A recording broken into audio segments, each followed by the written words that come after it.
کومل، مجھ سے نہیں ہوگا، میں اس کا سامنا نہیں کر سکتی۔ وانیہ نفی میں سر ہلاتے ہوئے 2 قدم پیچھے ہٹی۔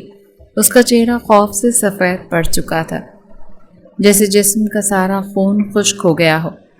کومل نے دروازے کی چوکھٹ پر ٹھہر کر ایک گہری سانس لی، اپنے ہاتھ کمر پر رکھے اور آگے بڑھتے ہوئے قدرے سمجھانے والے لہجے میں بولی، پاگل ہو گئی ہو کیا تم وانیہ؟ شکر ادا کرو کہ تمہاری اس جہنم سے جان چھوٹ رہی ہے۔ سب کے تانے اور روز کرونا دھونا اس گھر کا گھٹن زدہ ماحول، اب تو سب کچھ ہمیشہ کے لیے ختم ہو رہا ہے۔ وانیہ نے اپنی بھیگی ہوئی سرخ آنکھیں اٹھائیں اور تلخ زدہ انداز میں مسکراتے ہوئے اپنا سر جھٹک دیا۔ جہنم؟ تمہیں یہ ایک جہنم لگتا ہے نا کومل؟ لیکن خدا کی قسم یہ جہنم اس کی آنکھوں میں اپنے لیے نفرت دیکھنے سے 1000 گنا بہتر ہے۔ اس کی سرد اور پتھرائی ہوئی نظریں میرے وجود کو راکھ کر دیں گی۔ تم نہیں جانتی وہ شخص جب دیکھتا ہے تو روح تک کانپ جاتی ہے۔ کومل نے اس کے قریب آ کر اس کے دونوں کاندھے تھامنے کی کوشش کی، مگر وانیہ کا پورا جسم اس خیال سے ہی لرز رہا تھا۔ تمہاری غلط فہمی ہے وانیہ، وہ ابھی بھی تم سے محبت کرتا ہے، اسی وجہ سے اس نے آج تک دوسری شادی نہیں کی، اور اگر اس کے دل میں ذرا بھی چاہت نہ ہوتی تو وہ اتنے سال بعد کبھی بھی تمہارے پاس واپس نہ آتا۔ وانیہ کی آنکھوں سے آنسوں کا سیلاب امڑ آیا۔ محبت؟ وہ زہریلے انداز میں مسکرائی۔ نہیں کومل، وہ مجھ سے محبت نہیں کرتا، اسے مجھ سے صرف اور صرف انتقام لینا ہے، اسے میری بے وفائی کا حساب چاہیے۔ میں یہ نہیں کر سکتی، مجھ میں اتنی ہمت نہیں ہے۔ یہ کہہ کر وانیہ نے اپنا چہرہ دونوں ہاتھوں میں چھپا لیا اور پھوٹ پھوٹ کر رونے لگی۔ کمرے میں صرف اس کی ہچکیوں کی آواز گونج رہی تھی۔ کچھ لمحوں بعد اس نے اپنے آنسو بے دردی سے صاف کیے اور ایک عزم کے ساتھ بولی، بس اب بہت ہو گیا، کچھ بھی ہو جائے میں یہ شادی نہیں کروں گی، میں یہاں سے بھاگ جاؤں گی۔ کومل، کیا تم میری آخری بار مدد کرو گی؟ کومل کا رنگ خوف سے پیلا پڑ گیا، وہ بری طرح سہم گئی اور دبے دبے غصے سے بولی، پاگل پن کی بھی کوئی حد ہوتی ہے وانیہ، ہوش کے ناخن لو۔ اگر آقا جان کو تمہارے اس کارنامے کی بھنک بھی پڑ گئی نا تو وہ تمہیں زندہ زمین میں گاڑ دیں گے۔ وانیہ نے آگے بڑھ کر فوراً سے کومل کا ہاتھ تھاما۔ موت؟ اب اس کا خوف مجھے نہیں ڈراتا کومل، مجھے تو ساحل خان کی وہ نظریں ڈراتی ہیں جو شادی کے بعد مجھ پر اٹھیں گی۔ کومل نے گھبراتے ہوئے اپنا ہاتھ چھڑانا چاہا، لیکن وانیہ پاگل نہ بنو، تم جاؤ گی کہاں پر؟ دنیا بہت بڑی اور ظالم ہے، بس کسی ایسی انجان جگہ پر چلی جاؤں گی جہاں ساحل خان کی پرچھائی بھی مجھ تک نہ پہنچ سکے۔ میں اپنا بندوبست خود کر لوں گی، میرے پاس کچھ زیورات پڑے ہوئے ہیں، میں کسی بڑے شہر چلی جاؤں گی، اپنا بندوبست کر لوں گی، تم بس اتنا کرو کہ میرے جانے کا راستہ صاف کر دو۔ یہ کہہ کر وہ روتے ہوئے کومل کے قدموں میں بیٹھ گئی تھی۔ کومل بے چینی سے پیچھے کی طرف ہٹی اور بے بسی سے اپنے واحد دوست پلس کزن کو دیکھنے لگی۔ ایک وقت تھا جب کومل کو وانیہ پر رشک آتا تھا اور آج اس کے قابل ترس بنی ہوئی تھی۔ ٹھیک، میں تمہاری مدد کروں گی، لیکن مجھ سے وعدہ کرو کہ تم میرے ساتھ رابطے میں رہو گی۔ یہ سن کر وانیہ کھل کر مسکرا دی اور اگلے ہی پل اس نے کومل کو گلے سے لگا لیا۔ ساحل خان، تم مجھ تک کبھی بھی نہیں پہنچ پاؤ گے، وہ دل ہی دل میں اپنے آپ سے مخاطب ہوتے ہوئے بولی۔ کچھ آنسو اس کی آنکھوں سے نکل کر کومل کے کاندھوں میں جذب ہونے لگے تھے۔ ساحل خان خاندان کا اکلوتا بیٹا، حویلی کا واحد وارث اور گاؤں کا سردار، منہ میں سونے کا چمچ لے کر پیدا ہونے والا وہ خان سردار سدا کا خود پسند تھا۔ اس کی شخصیت میں ایک ایسا روپ تھا کہ جو بھی ایک بار اس کی آنکھوں میں دیکھ لیتا اسے دوبارہ دیکھنے کی جرت نہ کرتا۔ ساحل خان کے مزاج میں ضد اور ہٹ درمی کوٹ کوٹ کر بھری تھی۔ وہ بچپن سے ہی ہر وہ چیز پانے کا عادی تھا جس پر اس کی نظر پڑ جاتی۔ قانون، اصول اور اخلاقیات اس کے لیے کبھی کوئی معنی ہی نہیں رکھتے تھے۔ اس کے نزدیک صرف ایک ہی اصول تھا جو ساحل خان کو بھا گیا، وہ صرف اور صرف اسی کا ہے، اور اگر اسے کوئی بے جان چیز بھی پسند آ جاتی تو اسے حاصل کرنے کے لیے پوری دنیا کو آگ لگانے کی طاقت رکھتا تھا۔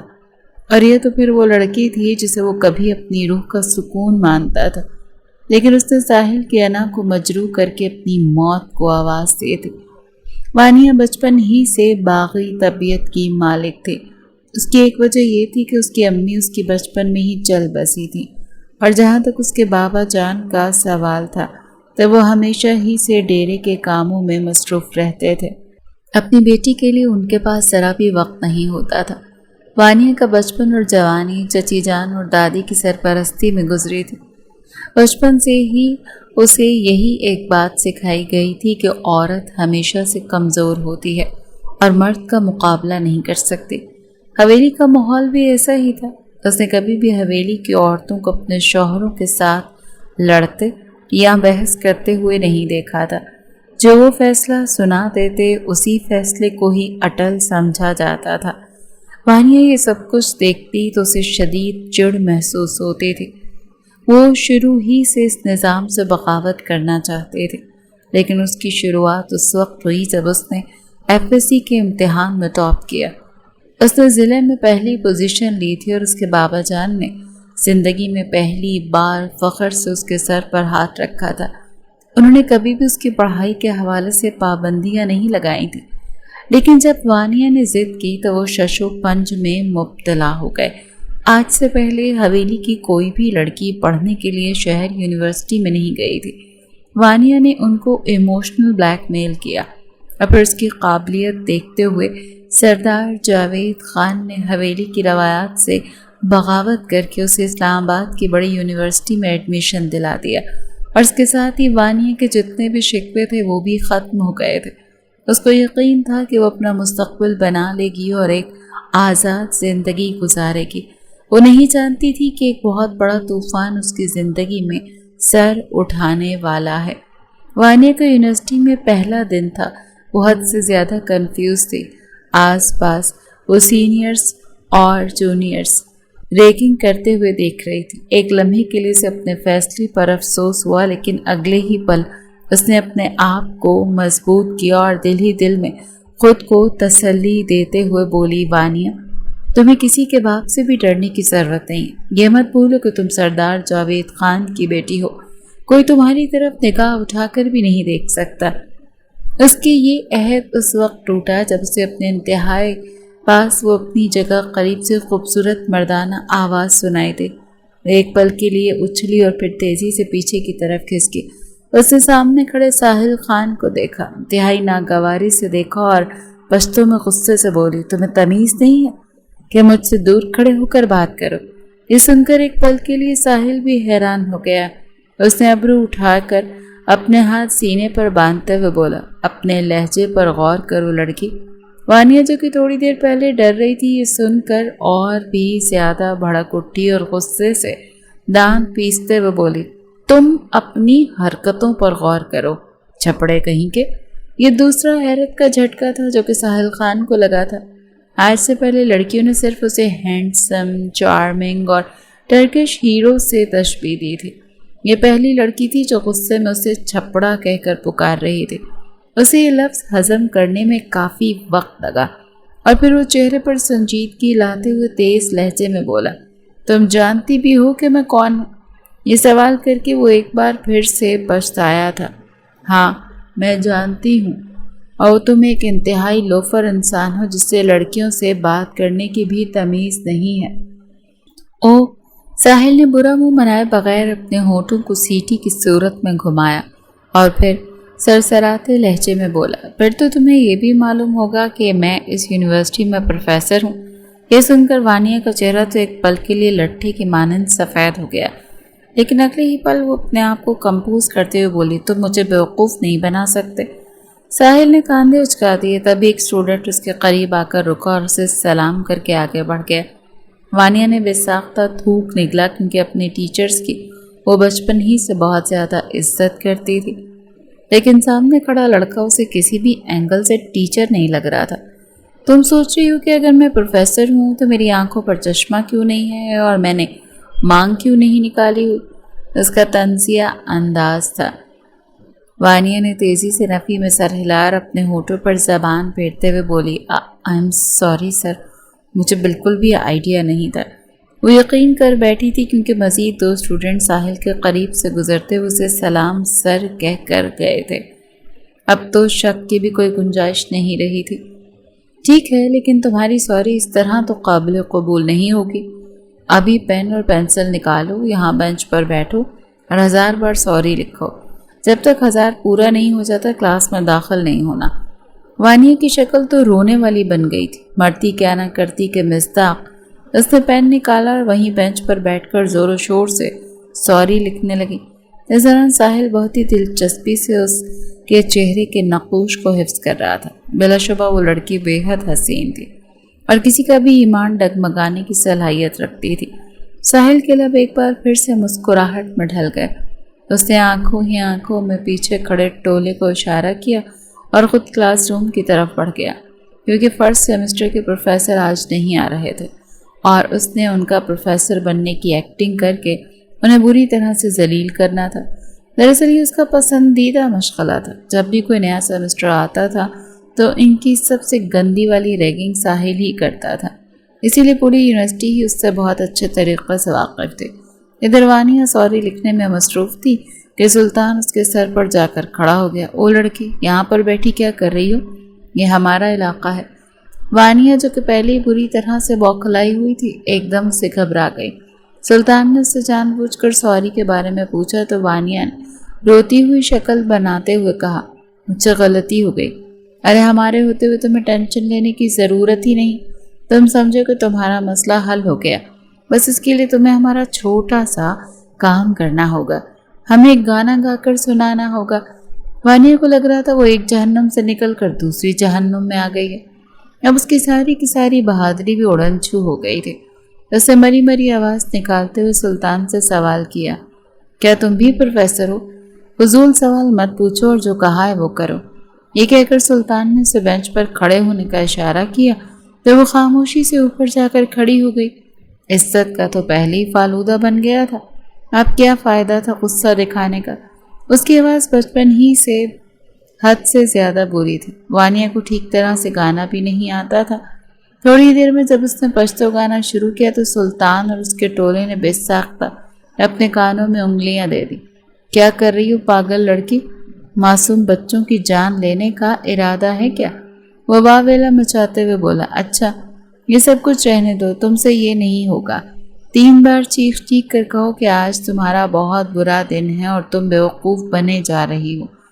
وانیہ نے پہلے آس پاس دیکھا جہاں پر ابھی بھی اکا دکا اسٹوڈنٹ موجود تھے، جبکہ زیادہ تر اندر ہال کی طرف بڑھ گئے۔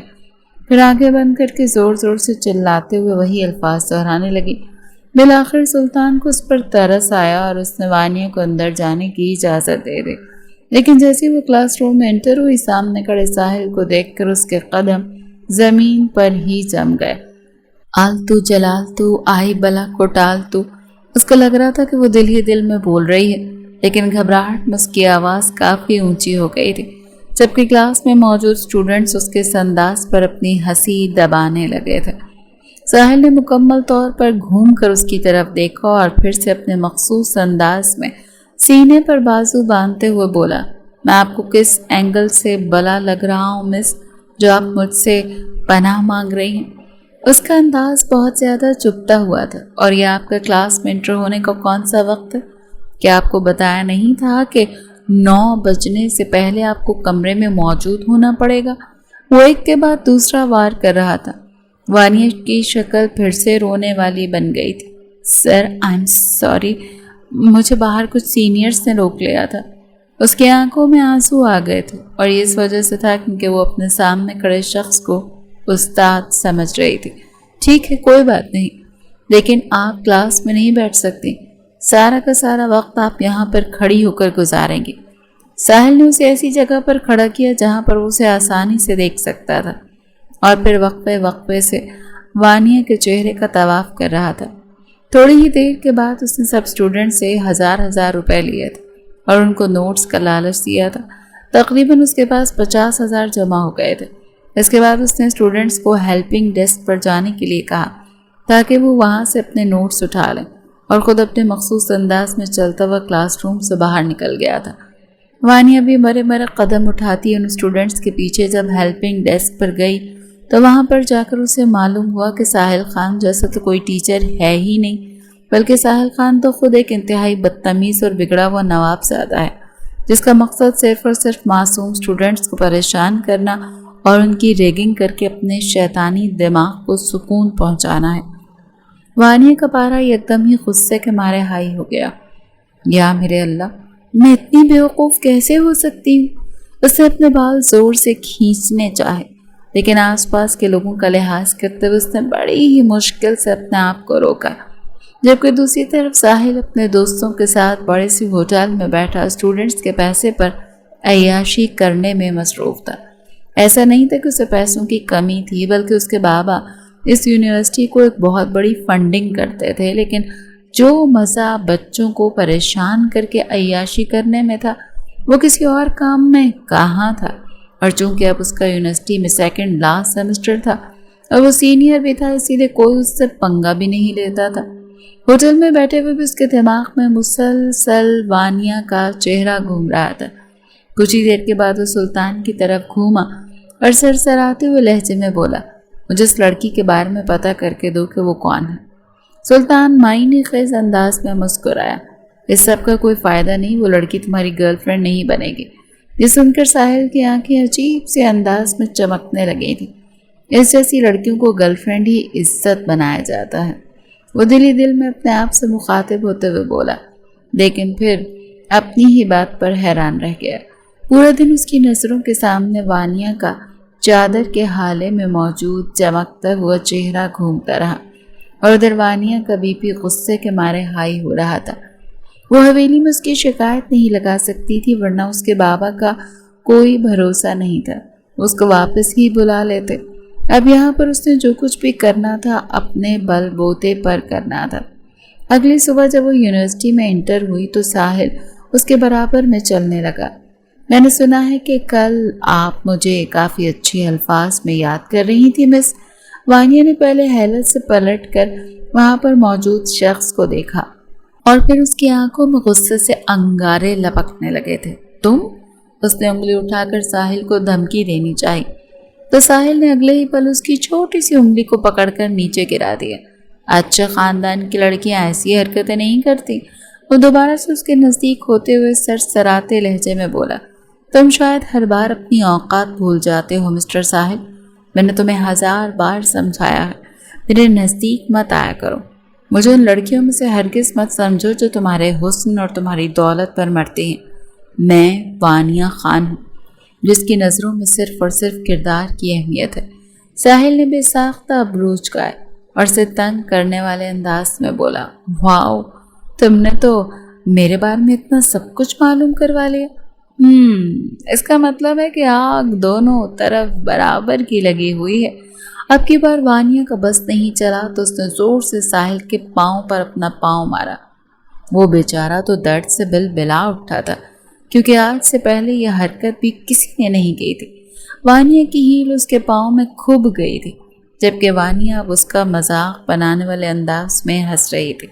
دوبارہ میرے سامنے فضول بات کرنے سے پہلے 1000 بار سوچنا، اتنا کہہ کر وہ دوبارہ سے آگے کی طرف بڑھ گئی۔ ساحل اس وقت تک اس کی پشت کو گھورتا رہا تھا جب تک کہ وہ اس کی نظروں سے اوجھل نہیں ہو گئی تھی۔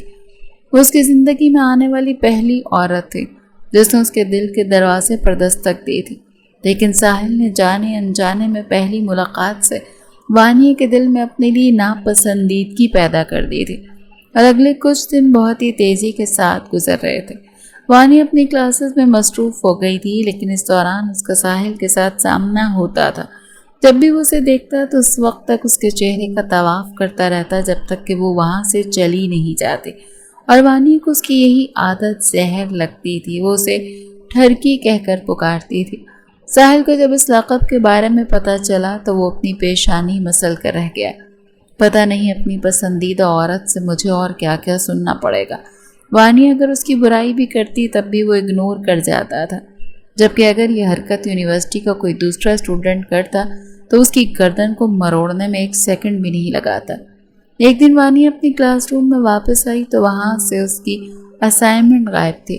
اس کی کلاس کے اسٹوڈنٹس نے شرارت کی تھی کیونکہ وہ اس کی اور ساحل کی خاموش دشمنی سے واقف تھے، بلکہ یہ خبر تو پوری یونیورسٹی میں ہی نشر ہو گئی تھی کہ وہ لڑکی ساحل کو بالکل بھی اہمیت نہیں دیتی۔ وانیہ نے جب یہ سنا تو غصے سے تن فن کرتی ہوئی ساحل کے گروپ کے پاس پہنچ گئی اور واویلا مچاتے ہوئے بولی، تمہاری ہمت بھی کیسے ہوئی میری اسائنمنٹ کو ہاتھ لگانے کی؟ تم آخر اپنے آپ کو سمجھتے کیا ہو؟ پہلے تو ساحل حیران ہوا، پھر اس کی آنکھوں میں دیکھتے ہوئے رسانیت پر انداز میں بولا، تمہیں غلط فہمی ہوئی ہے، میں نے تمہاری اسائنمنٹ نہیں اٹھائی۔ اس نے اپنے دوستوں کو وہاں جانے کا اشارہ کیا کیونکہ وہ اس کے سامنے کسی قسم کا تماشا نہیں چاہتا تھا، جبکہ وانیہ یہ سن کر مزید بھڑک اٹھتی تھی۔ دیکھو مسٹر صاحب، میں نے تمہیں پہلے ہی کہا تھا کہ اپنی ان گھٹیا حرکتوں سے تم میری نظروں میں تو آ سکتے ہو لیکن میری زندگی میں داخل نہیں ہو سکتے۔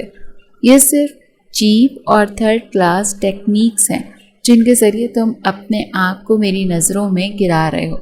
ساحل کا چہرہ یکدم ہی غصے سے لال انگارا ہو گیا۔ مس وانیہ خان، میں آپ کی بہت عزت کرتا ہوں، لیکن اس کا مطلب یہ ہرگز نہیں ہے کہ آپ بھی منہ میں آئے جو وہ بول دیں اور ایک اور بات سن لیں۔ میرے صبر کا ایک پیمانہ ہے، کوشش کریں کہ یہ پیمانہ لبریز نہ ہو۔ اس کے سر پر کھڑا ہو کر ایک ایک لفظ کو چباتے ہوئے بولا، ابھی یہاں سے جائیں کیونکہ مجھے یقین ہے کہ تھوڑی ہی دیر کے بعد آپ مجھ سے آ کر معافی مانگیں گی۔ وہ اتنا کہہ کر لمبے لمبے ڈگ بھرتا ہوا وہاں سے چلا گیا، جبکہ وانیہ گہرے سانس لے کر اپنے آپ کو نارمل کرنے کی کوشش کر رہی تھی۔ اس کو اس وقت بہت زیادہ رونا آ رہا تھا۔ یہ اسائنمنٹ اہم تھی اور اس کے 50 مارکس کاؤنٹ ہونے تھے۔ اس نے اس پر بہت زیادہ محنت بھی کی تھی۔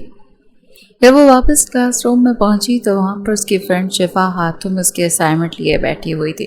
شفا نے اسے بتایا کہ یہ اسائنمنٹ کلاس کے لڑکوں نے اٹھائی تھی۔ وہ ان فضول لڑکوں کو منہ نہیں لگانا چاہتی تھی، لیکن اس کے ساتھ ہی اس نے اپنی غلطی کا بھی احساس ہو گیا۔ کیا پتہ یہ سب کچھ ساحل نے کروایا ہو؟ آخر میں اس نے یہ کہہ کر اپنے آپ کو منا لیا کیونکہ وہ اس شخص کے سامنے جھکنا نہیں چاہتی تھی، جبکہ ساحل نے اس دن کے بعد وانیہ کو نظر اٹھا کر دیکھا بھی نہیں تھا۔ وہ اب اسے مکمل طور پر اگنور کر رہا تھا کیونکہ اس کے لیے اس کی عزت نفس ہر چیز سے بڑھ کر تھی جس پر وہ کسی قسم کا کمپرومائز نہیں کر سکتا تھا۔ اس بات سے وانیہ کو فرق نہیں پڑنا چاہیے تھا، لیکن پھر بھی وہ نوٹ کر رہی تھی۔ پہلے جب بھی وہ یونیورسٹی میں انٹر ہوتی تو وہاں پر آلریڈی موجود ہوتا تھا اور اس کو ایک بڑی سی مسکراہٹ سے نوازتا تھا۔ شفا نے تو اسے یہاں تک کہہ دیا تھا کہ یہ آدمی تمہارے پیچھے دیوانہ ہو گیا۔ اس دن وانیہ شفا سے مذاق میں بولی، میں نے تمہیں پہلے ہی کہا تھا یہ آدمی پیچھے ہٹ جائے گا۔ جب ایک مرد کو احساس ہو جائے کہ وہ عورت کو حاصل نہیں کر سکتا اور اپنے مقصد میں کامیاب نہیں ہو سکتا تو وہ کوشش کرنا چھوڑ دیتا ہے۔ ایک دن یونیورسٹی مکمل طور پر خالی ہو گئی تھی۔ وانیہ لائبریری میں نوٹس کمپلیٹ کر رہی تھی۔ کب وقت گزرا اسے احساس ہی نہ ہو پایا۔ لائبریری میں بھی اکا دکا اسٹوڈنٹ رہ گئے تھے اور وقت بھی کافی زیادہ ہو گیا تھا۔ جب وہ باہر نکلی تو وہاں پر بھی کوئی بھی موجود نہیں تھا اور یونیورسٹی بھی بہت بڑی تھی۔ وہ تیز تیز قدم اٹھاتے ہوئے آگے بڑھی تھی کہ اچانک ہی کسی نے اس کا ہاتھ پکڑا اور اسے جھٹکے سے سائڈ پر کھینچ لیا۔ وہ اس افتاد کے لیے تیار نہیں تھی۔ اس کے سامنے کوئی اور نہیں بلکہ اس کا وہی کلاس فیلو تھا جس نے اس کی اسائنمنٹ غائب کی تھی۔ کہاں پر جا رہی ہو حسینہ؟ وہ خباثت بھری نظریں اس کے وجود پر ڈالتے ہوئے بولا، یہ کیا بدتمیزی ہے، چھوڑو مجھے۔ اس کی بات سن کر وانیہ کا دل خوف سے لرز اٹھا۔ وہ اپنے لہجے کو مضبوط بنانے کی ناکام کوشش کر رہی تھی۔ ایسے کیسے چھوڑ دوں تمہیں؟ بڑی مشکل سے تو میرے ہاتھ لگی اور ویسے بھی تم سے حساب کتاب باقی تھا۔ تمہارا جو یہ غرور ہے اس میں آج بہت ہی اچھے طریقے سے میں توڑوں گا۔ دراصل وہاں کو ایک شکایت یہ بھی تھی کہ وانیہ کو اس نے اپروچ کرنے کی کوشش کی تھی، لیکن وانیہ نے اسے بری طرح سے ذلیل کر کے ریجیکٹ کر دیا تھا اور اسے اسی چیز کا تو بدلہ لینا چاہتا تھا۔ اس نے وانیہ کے لبوں پر مضبوطی سے ہاتھ جمایا اور اس کا بازو پکڑ کر اسے گھسیٹتے ہوئے پچھلے حصے کی جانب لے کر جانے لگا۔ اس سے پہلے کہ وہ اسے کمرے میں دھکا دیتا، کسی نے اس کی بازو پکڑی اور کھینچ کر سائڈ دیوار پر دے ماری۔ وہ کوئی اور نہیں بلکہ ساحل خان تھا جس کی آنکھوں میں اس وقت خون اترا ہوا تھا۔ وانیہ کی چادر اس کے سر سے ڈھلک کر زمین پر گر گئی تھی اور ساحل نے وہ چادر اٹھائی اور وانیہ کو دیکھے بغیر ہی اس کے حوالے کر دی۔ وانیہ میں اتنی ہمت نہیں تھی کہ وہ زمین سے اٹھ سکتی۔ اس کا جسم بری طرح سے کانپ رہا تھا کیونکہ اس سب کے بارے میں تو اس نے کبھی اپنے وہم و گمان میں بھی نہیں سوچا تھا۔ ساحل ایک بار پھر سے وہاب کی طرف متوجہ ہو گیا اور اگلے کچھ ہی لمحوں میں اس نے وہاب کی حالت خراب کر دی۔ اگر وانیہ ہمت کر کے بیچ میں نہ آتی تو وہ شاید اسے جان سے مار دیتا۔ وانیہ نے روتے ہوئے اس کے بازو پکڑ کر اسے پیچھے کی طرف دھکیلا، تب جا کر ساحل رکا تھا۔ اس نے پلٹ کر وانیہ کو دیکھا جس کا وجود اس وقت ہچکیوں کی زد میں تھا۔ تم ٹھیک تو ہو؟ وہ فکر مندی سے اس کا چہرہ اپنے ہاتھوں کے پیالے میں لیتے ہوئے بولا۔ اس وقت وہ دونوں ہی غیر محسوس انداز میں ایک دوسرے کے نزدیک تھے۔ ساحل کے لہجے میں وانیہ کے لیے بے حد فکر تھی، جبکہ وانیہ روتے ہوئے ساحل کے بازو میں جھول گئی تھی۔ یہ دیکھ کر ساحل کے اپنے ہاتھ پاؤں مزید پھول گئے تھے۔ اس نے اپنے دوستوں کو کال کر کے بلایا اور وہاب کو وہاں سے لے جانے کے لیے کہا۔ وہ اسے بعد میں نمٹنے کا ارادہ رکھتا تھا۔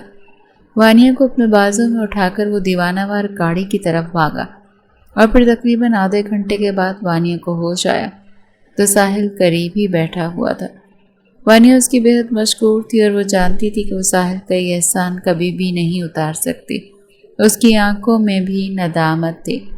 تھینک یو سو مچ میری جان اور میری عزت بچانے کے لیے۔ مجھے سمجھ نہیں آ رہی کہ میں کس طرح سے آپ کا شکریہ ادا کروں۔ یہ سن کر ساحل نے اسپاٹ لہجے میں جواب دیا، آپ کو میرا شکریہ ادا کرنے کی ضرورت نہیں، نہ ہی خود کو اہم محسوس کرنے کی ضرورت ہے۔ آپ کی جگہ اگر کوئی اور ہوتی تو میں اس کی بھی مدد کرتا، یہ میرا فرض تھا۔ میرے لیے عورتوں کی عزت ہمیشہ ہر چیز سے بڑھ کر ہے۔ یہ سن کر وانیہ نے بے ساختہ اس کے چہرے کو دیکھا، لیکن دل ہی دل میں اس نے دوبارہ سے ساحل کو گالیوں سے نوازا تھا جو بقول اس کو بلا وجہ ہی رویہ دکھا رہا تھا۔ یہ کہہ کر وہ اٹھا اور باہر جانے لگا کہ وانیہ نے گھبرائی ہوئی آواز اس کے کانوں میں گونجی، کیا آپ مجھ پر یہاں اکیلا چھوڑ کر چلے جائیں گے؟ اس کے انداز میں شکوہ تھا اور ساحل کے قدم وہی زمین پر ہی جم گئے۔ اتنے دنوں سے وہ صرف اور صرف اپنے اوپر سرد مہری کا خول چڑھا کر گھوم رہا تھا۔ حقیقت تو یہ تھی کہ وہ وانیہ سے کبھی بھی دستبردار نہیں ہوا تھا، نہ ہی وہ ہو سکتا تھا۔ وہ اس کی پہلی محبت تھی، اس کے دل پر دستک دینے والی وہ پہلی عورت تھی۔ آخر وہ کیسے اسے اتنی آسانی سے نظر انداز کر سکتا تھا؟ آپ کو ایک شرط پر اپنے ساتھ لے کر جاؤں گا، اگر آپ مجھ سے وعدہ کریں کہ دوبارہ کبھی بھی آپ بغیر کسی ثبوت کے میرے کردار پر وار نہیں کریں گے، اور اگر آپ کے پاس ثبوت بھی ہوں تب بھی آپ کو کوئی حق نہیں پہنچتا۔ وانیہ نے ایک بار پھر سے شرمندگی کے مارے اپنی گردن جھکا لی۔ میں آپ سے پرامس کرتی ہوں۔ نہ جانے کیوں اسے اس شخص پر اعتماد ہو چلا تھا۔ ساحل نے اسے اس کے ہاسٹل کے سامنے ڈراپ کیا۔ وہ پہلی بار اس کی گاڑی میں بیٹھی تھی اور وہ بھی اکیلی، لیکن اسے ذرا بھی خوف محسوس نہیں ہو رہا تھا۔ وہ خود کو محفوظ محسوس کر رہی تھی۔ جب اس نے اس بارے میں شفا کو بتایا تو وہ گھبراتے ہوئے بولی، یار یہ تم نے کیا کیا؟ تمہیں ساحل کے ساتھ نہیں آنا چاہیے تھا، وہ تمہیں پوری یونیورسٹی میں فیمس کر دے گا۔ دراصل شفا چیزوں کو کچھ زیادہ ہی ایگزیجریٹ کرتی تھی۔ وہ وانیہ کو بھی ایک نئی ٹینشن لاحق ہو گئی تھی اور اسی ٹینشن کے مد نظر رکھتے ہوئے اس نے رات کے وقت ساحل کو کال ملا دی۔ تقریباً 2 بجے کا وقت تھا جب ساحل کا موبائل بجا۔ وہ پہلے اس لڑکی کا نمبر سیو کر چکا تھا، لیکن اس نے کبھی بھی خود سے رابطہ نہیں کیا۔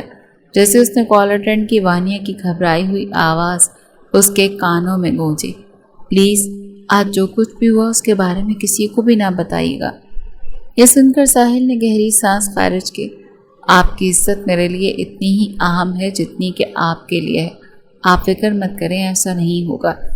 اس کے بعد ان دونوں کے درمیان ہلکی پھلکی باتیں ہونے لگیں اور وانیہ کو بھی اس چیز کا احساس نہیں ہو سکا۔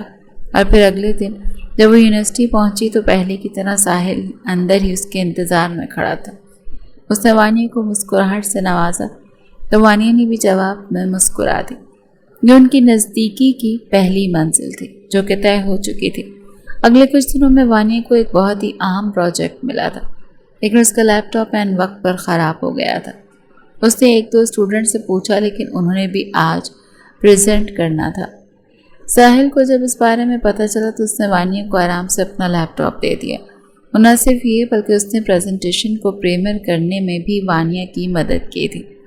وہ دونوں غیر محسوس انداز میں ایک دوسرے کے قریب آتے جا رہے تھے۔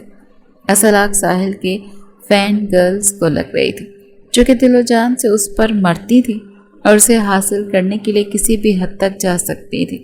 لیکن ساحل ایسے ہی عورتوں سے شدید نفرت کرتا تھا جو اپنی عزت کو کسی بھی خاطر میں نہیں لاتی تھی۔ اس کے بقول جو عورتیں اپنی عزت نہیں کرتی وہ مرد بھی ان کی عزت نہیں کرتے، لیکن ساحل نے کبھی بھی ان کے خلاف کوئی بھی غلط بات نہیں کی تھی۔ یہ اس کی تربیت اور اس کے مزاج کے خلاف تھا۔ وانیہ کو بھی وقت گزرنے کے ساتھ احساس ہو چلا تھا کہ اس نے ساحل کے بارے میں جتنی بھی کہانیاں سن رکھی تھی وہ ساری من گھڑت تھی۔ بلا شبہ ساحل ایک مضبوط کردار کا مالک تھا۔ ایک دن ساحل کو سلطان نے مذاق میں کہا کہ یار تمہارے کیا کہنے، تم نے تو واقعی اپنی شرط پوری کر کے دکھا دی۔ آخرکار تم نے اس لڑکی کو اپنا قابو میں کر ہی لیا جو کسی کو بھی اپنے منہ نہیں لگاتی تھی۔ وہ اب ساحل خان کے آگے پیچھے گھومتی ہے۔ یہ سن کر ساحل کا پارا ایک دم ہائی ہی ہو گیا۔ اگلے پل اس نے سلطان کا گریبان پکڑا اور گراتے ہوئے بولا، خبردار جو دوبارہ تم نے یہ بات کہی، اور یہ کوئی شرط نہیں تھی۔ میں نے پہلے ہی کہا تھا کہ میں اس سے محبت کرتا ہوں، اس کی عزت کرتا ہوں۔ تم لوگوں کا بھی فرض ہے کہ اسے بھابھی کی نگاہ سے دیکھو۔ تم دوست ہو، اسی وجہ سے چھوڑ رہا ہوں، ورنہ تمہاری اس بات پر میں تمہارا منہ توڑ دیتا۔ سلطان کو بھی احساس ہو گیا کہ معاملہ بہت زیادہ سیریس ہو چکا ہے، اور پھر ان دونوں کی زندگی میں اصل بھونچال اس وقت آیا جب وانیہ نے ساحل کو اپنی حویلی میں داخل ہوتے ہوئے دیکھا۔ ہاں، وہ ساحل ہی تھا۔ وانیہ اپنی بلکنی میں کھڑی کومل سے یونیورسٹی کے بارے میں باتیں کر رہی تھی۔ اسے سیمسٹر بریک ملی تھی اور اس کی ساری باتیں ساحل سے شروع ہو کر اسی پر ختم ہو رہی تھی، کیونکہ وہ نہ چاہتے ہوئے بھی ساحل سے محبت کر بیٹھی تھی۔ یہ احساس اس قدر خوبصورت تھا کہ اس سے نظریں چرانا بھی اسے تکلیف پہنچا رہا تھا، لیکن جیسے اس کی ساحل پر نظر پڑی اس کا دل زور سے دھڑکا۔ ہاں، وہ ساحل ہی تھا، اس میں کوئی شک نہیں تھا۔ ساحل نے بھی ایک نوار نظر اٹھائی جیسے وہ پہلے ہی اس کی موجودگی سے واقف ہے، پھر اسی مخصوص انداز سے مسکرایا۔ وانیہ تیزی سے پیچھے کی طرف پلٹی۔ کومل بھی کھل کر مسکرا دی، کیونکہ اب یقین ہو گیا تھا کہ آگ دونوں طرف برابر کی لگی ہوئی ہے۔ اس دن وانیہ پر یہ راز آشکار ہوا کہ ساحل اس کے تایا جان کے دوست کا بیٹا ہے، ان کا بزنس پارٹنر بھی ہے، اور چونکہ وہ بھی اپنے گاؤں کا سردار تھا تو تایا جان اس کی بہت زیادہ عزت کرتے تھے۔ اس رات ساحل نے جب وانیہ کو کال کی تھی دونوں کے دلوں کی صورتحال ہی الگ تھی۔ وانیہ کو شدید گھبراہٹ ہو رہی تھی اور اسے عجیب سی بے چینی بھی ہو رہی تھی، جبکہ دوسری طرف ساحل نے بھی فیصلہ کر لیا تھا کہ وہ آج ہر حال میں اپنی محبت کا اظہار کر دے گا۔ کیا تم تھوڑی دیر کے لیے نیچے آ سکتی ہو؟ یہ سن کر وانیہ گھبرا گئی اور بے چینی سے بولی، کہاں پر؟ حویلی کے پیچھے لان میں، میں تمہارا انتظار کر رہا ہوں۔ کیا تم آ سکتی ہو؟ تم سے کچھ بات کرنی ہے۔ وانیہ کا دل دوبارہ سے ڈوب کر ابھرا۔ ایسا نہیں تھا کہ اسے ساحل پر یقین نہیں تھا، لیکن اسے ڈر تھا کہ اگر حویلی والوں نے دیکھ لیا تو غیرت کے نام پر کہیں ان دونوں کو ہی جان سے نہ مار ڈالیں۔ مجھے نہیں لگتا کہ بات کرنا مناسب رہے گا، کسی نے پکڑ لیا تو؟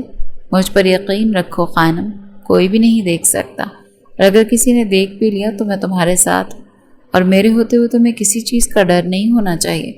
اس کے علاوہ وہ نہ جانے اور کیا بول رہا تھا، لیکن وانیہ کا دماغ تو خانم پر ہی جا کر اٹک گیا۔ اس کے لب مسکراہٹ میں ڈھل گئے۔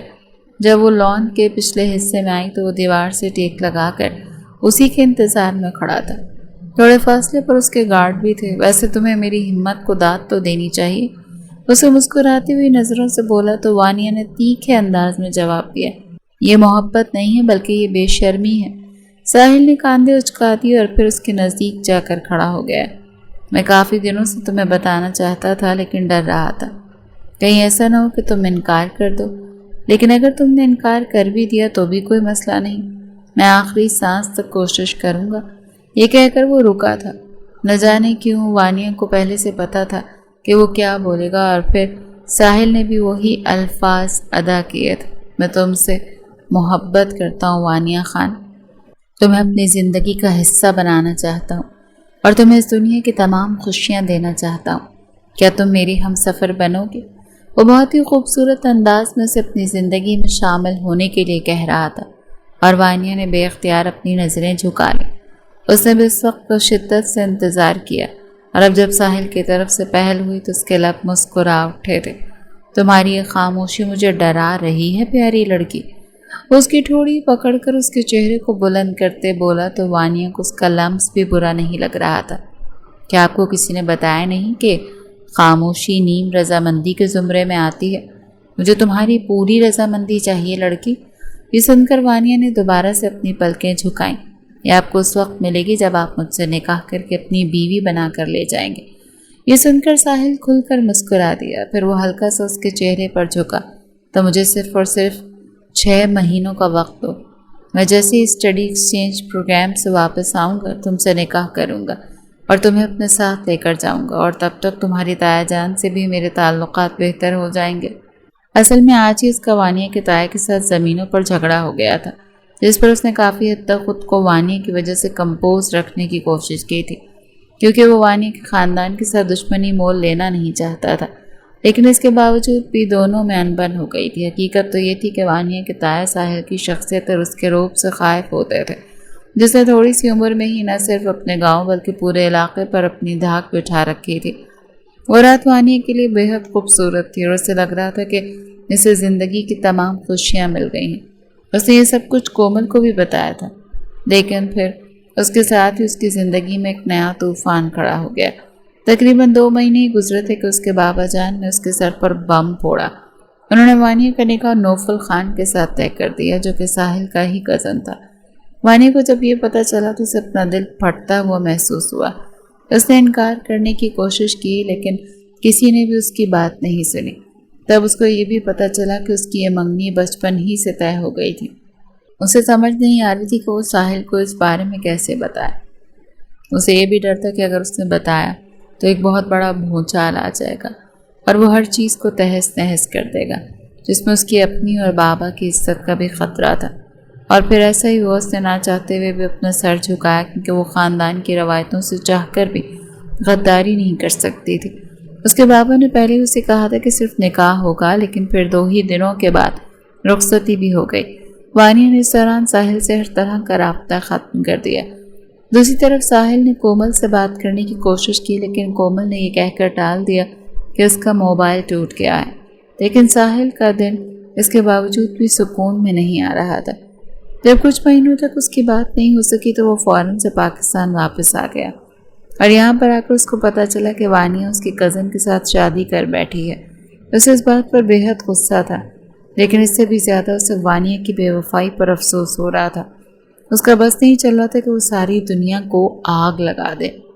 دوسری طرف وانیہ کو اس کا سامنا نہیں کر پا رہی تھی۔ اکثر ہی ایونٹس وغیرہ پر اس کا ساحل سے سامنا ہو بھی جاتا تو نظریں اٹھانے کی ہمت نہیں کر پاتے تھے اور اپنے شوہر کے پیچھے جا کر چھپ جاتی تھی۔ نوفل سے شادی کر کے اسے صرف اور صرف غم ہی ملا، اور اسے لگ رہا تھا کہ اسے ساحل کی بد دعا لگی ہے، کیونکہ نوفل کسی اور سے عشق کرتا تھا۔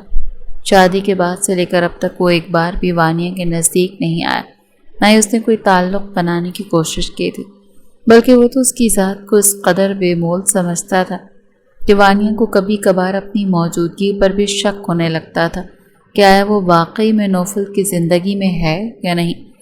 وہ ایک بہت ہی شدید ذہنی تکلیف میں مبتلا تھی۔ اس کی شادی کے تقریباً 6 مہینے بعد ہی نوفل کا ایک حادثے میں انتقال ہو گیا تھا۔ جیسی وانیہ کی عدت پوری ہوئی، ساحل رشتہ لے کر اس کی حویلی پہنچ چکا تھا، اور اس بار اس نے یہ سب کچھ نارمل انداز میں نہیں بلکہ طاقت کے زور پر کیا تھا۔ اس نے نہ صرف جاوید صاحب کو بلکہ وانیہ کے تایا کو بھی 2 ٹوک انداز میں واضح کر دیا کہ وہ ہر حال میں وانیہ سے نکاح کرنا چاہتا ہے۔ جاوید صاحب کی تو خوشی کا کوئی ٹھکانہ نہیں تھا۔ دوسری طرف تائی جان بھی یہی چاہتی تھی کہ جلد از جلد وانیہ کی دوبارہ سے شادی ہو جائے، کیونکہ وہ اس کی ذات کو نحوست کی پوٹلی سمجھتی تھی۔ ان کو لگتا تھا کہ اس کی منحوسیت جو کہ اس کے شوہر کو کھا گئی، کہیں اس کا سایہ ان کی بیٹیوں پر نہ پڑ جائے۔ اسی دقیانوسی سوچ کی وجہ سے ہی وہ وانیہ کو 24 گھنٹے ٹارچر کرتی رہتی تھی، لیکن وانیہ کا یہ نکاح کرنے کا بالکل بھی کوئی ارادہ نہیں تھا۔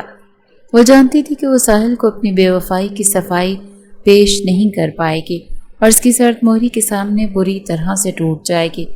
اس رات کومل نے حویلی سے نکلنے میں اس کی مدد کی،